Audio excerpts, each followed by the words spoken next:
You've archived another team by hand. Now someone wants it back for a retro. You're about to click through menus again. Stop. All of it: archive, restore, cloning structure, finding every dormant team in the organization, even tracing a single user's policies is one script. By the end, you'll have a working lifecycle toolkit you can run right now. You're building a team lifecycle toolkit right now. If you want to take that kind of automation further, this course shows how to build AI agents that handle Microsoft 365 administration tasks using Microsoft Graph, Python, and Azure AI. It covers user lifecycle, teams, exchange, security investigations, and more, with hands-on labs and a full capstone project. Check the link for details. We begin by setting up an identity that can sign in without a human, which makes all of this schedulable. First, you archive Project Atlas and reopen it for the retro using Connect Microsoft Teams and set team archived state. Next, you clone Atlas's structure for Phase 2 with invoke ngGraph request. Then you pull activity reports and build a dormant teams candidate list with get ngReport team activity detail, import CSV, and where object. After that, you audit installed apps across flag teams using get ng team installed app. You also check David Kim's policies with get CS online user and verify his emergency calling compliance using test CS emergency address. You walk away with a set of scripts you can run on any Microsoft 365 tenant. Before any of this can be automated, the tenant needs an identity that a script can sign in as. We build that in code, because a course about automation should not start by asking you to click through a portal. By the end of this section, you will have an app registration, a service principal, and a connection that needs no human at all. We start by installing the Microsoft Graph module for the current user. This avoids needing a local admin prompt and keeps the module in your profile. We connect interactively one time, asking for application read-write-all and app role assignment read-write-all. These are the minimum scopes required to register the application and grant consent. We look up the exact permissions our labs need by their name, not a hard-coded GUID. This includes team read basic all for archive operations, reports read all for activity data, and phone number read all for telephony diagnostics.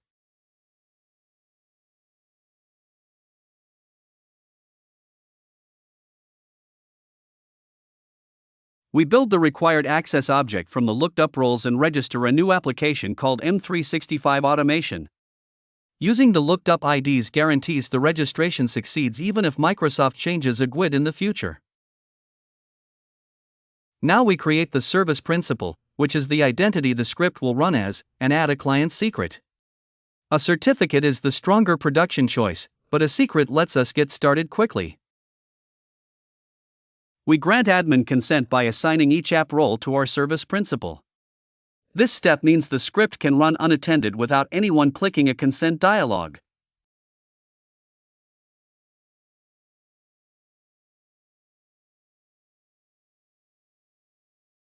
The script installs the module silently, then connect ngGraph prints a welcome line. New ng application returns a table with the display name M365 Automation, its client ID, and object ID. Add ng application password outputs the secret value once, copy it now, because it will not be shown again. When a project ships, you need to freeze the team to protect the final deliverables, but you still want members to browse the history for reference. The set team archived state command does exactly that, but here's the critical detail: by itself, it only locks down chat and posting inside teams. The underlying SharePoint document library remains fully editable by anyone with a direct link. Since Project Atlas just went live, we need to pass the set SPO site read-only for members switch to make the SharePoint site read-only for members at the same time, truly locking down those final files. In a moment, you'll run the archive command with that switch, then 2 weeks later, you'll reverse it for the retro. Watch for the silent, queued nature of the SharePoint permission change on restore. It's the most common source of user confusion. I'm going to connect to Teams and run set team archived state with the archive flag set to true and the critical SharePoint read-only switch. The command will return no output, but the team will immediately show an archived banner and block edits. First, connect Microsoft Teams authenticates us. Then we call set team archived state, targeting the Atlas group by its ID. We set archive to true to freeze the team, and crucially, we set SPO site read only for members to true. Without this second switch, only chat is frozen, the SharePoint site stays writable, defeating the purpose of protecting the go-live deliverables. The second command, run 2 weeks later, simply flips archive to false to reopen the team for the retro. The command completes silently, which is expected. Set team archived state returns no object. But behind the scenes, the team is now archived. Members will see the archived banner in the Teams client immediately, and both posting and file editing are blocked. Remember, when we run the restore command later, chat and posting will unlock right away, but SharePoint write access is a separate, queued permission change that can lag by several minutes to an hour. If someone says I still can't edit the file, that gap is the explanation, not a failed restore.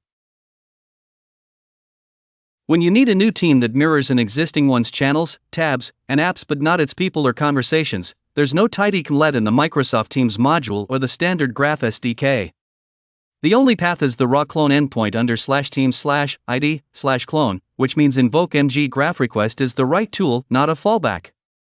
We set parts to clone to apps, tabs, settings, and channels, deliberately leaving out members and implicitly skipping chat and files, because Phase 2 has a different roster and shouldn't inherit Atlas's history. The critical thing to watch for is that the API returns a 202 accepted, not a finished team. You'll get an operation URL you must pull before you can touch the new group. We'll build a JSON body with the new team's display name, mail nickname, and the parts to clone, then post it to the Atlas Teams clone endpoint. The response will be a 202 with an empty body and a location header pointing to an operation we'll need to check. First, we define the body as a hash table with display name set to Project Atlas Phase 2, a description, a mail nickname of Atlas Phase 2, parts to clone limited to apps, tabs, settings, and channels, and visibility private. We convert that to JSON. Then we call invoke mg graph request with a post to the clone URI, using the Atlas group ID variable, passing the JSON body and a content type header, and capturing the response headers in a variable. Finally, we pull the location header out of those response headers and store it as the operation URL. The response headers show a location value pointing to an operations resource, that's the URL we captured. Notice there's no team ID in the response body because the clone hasn't finished yet. If we try to add users or channels right now, we'd fail. We need to pull that operation URL until the status changes from in progress to succeeded, which typically takes 1 to 5 minutes. When you have 1,400 teams, you cannot click through each one to see if it is alive. The Graph API provides a team activity detail report that records the last activity date for every team, so you pull that report for a 90-day window and filter to anything with no activity in that period. This gives you a candidate list, not a final deletion list, because you never blind archive off a raw report. You route it to owners for sign-off. In this step, you will run the report, build the filtered CSV, and watch for the pitfall where tenant reporting concealment might hand you hash names you cannot map back to real teams. We are about to pull the team activity detail report for the last 90 days, import it, and filter out every team with no activity in that window. The result will be a dormant candidates CSV with a few hundred rows out of the 1,400 teams. First, get mg report team activity detail with the period parameter set to D90 writes a CSV to the temp folder. Then we import that CSV into a variable. The where object block checks two conditions, either the last activity date field is empty, or it is older than 90 days from today. Finally, we select the team name, ID, and last activity date, and export those rows to a new CSV called dormant candidates. The report returned over 300 dormant candidates. Notice the legacy intranet row has a blank last activity date, which our filter caught. If your tenant still has reporting concealment enabled, those team names and IDs would show as hashed strings like Team3F8A. Instead of real names, which makes it impossible to contact the owners. That is the pitfall to check before you route this list. When teams sit dormant, third-party apps installed long ago become invisible risks.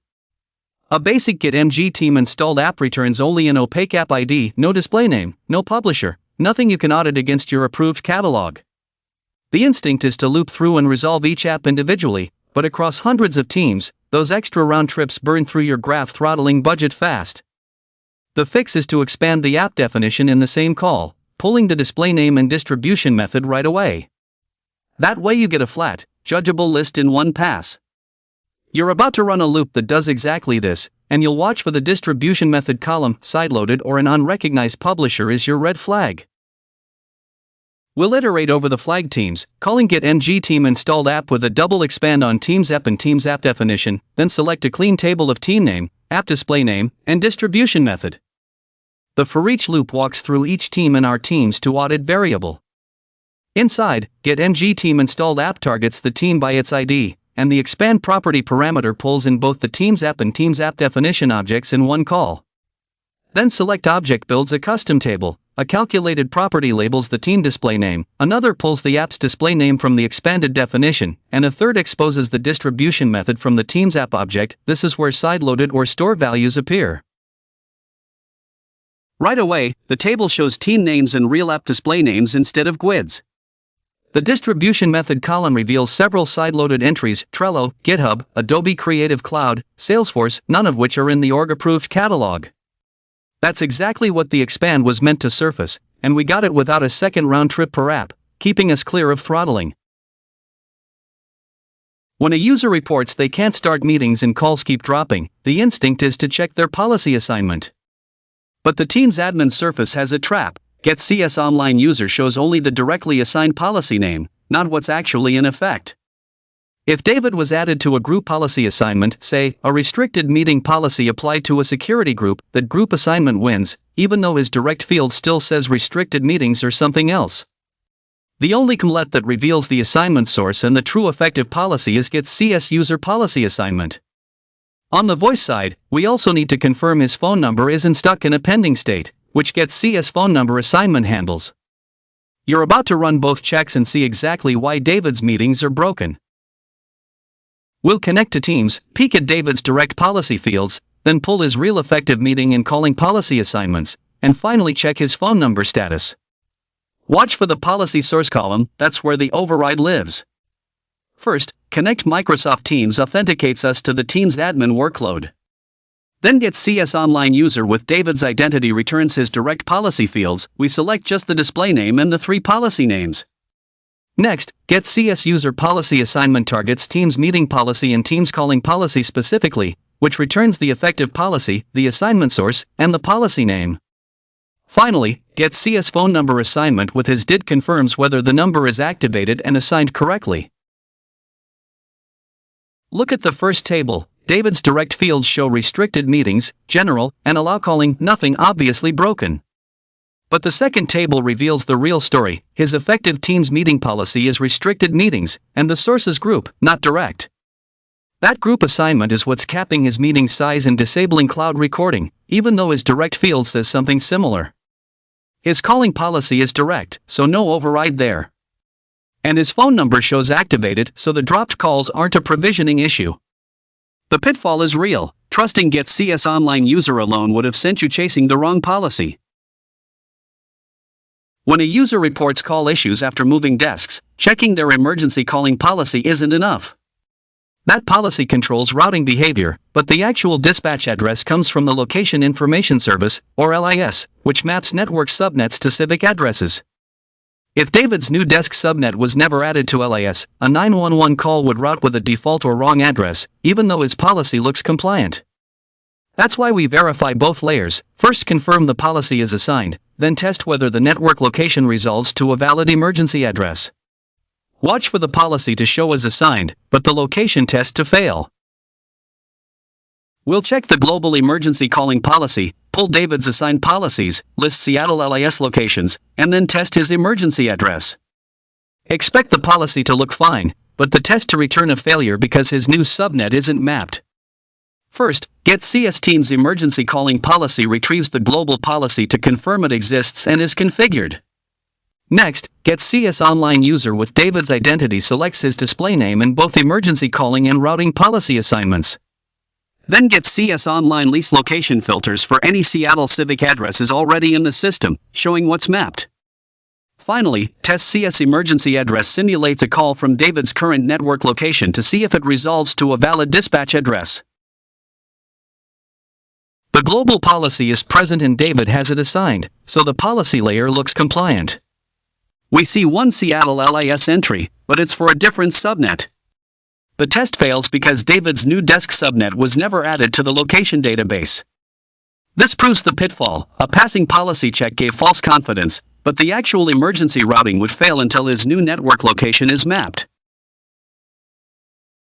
We covered the full automation of team governance, from archiving Project Atlas and cloning its structure, to pulling activity reports and auditing installed apps. We also automated user policy and emergency calling compliance checks for a specific user. The single most useful thing to carry away is that the Get-MG report team activity detail template is your automation engine for governance at scale, letting you script the discovery of dormant teams instead of manually hunting for them.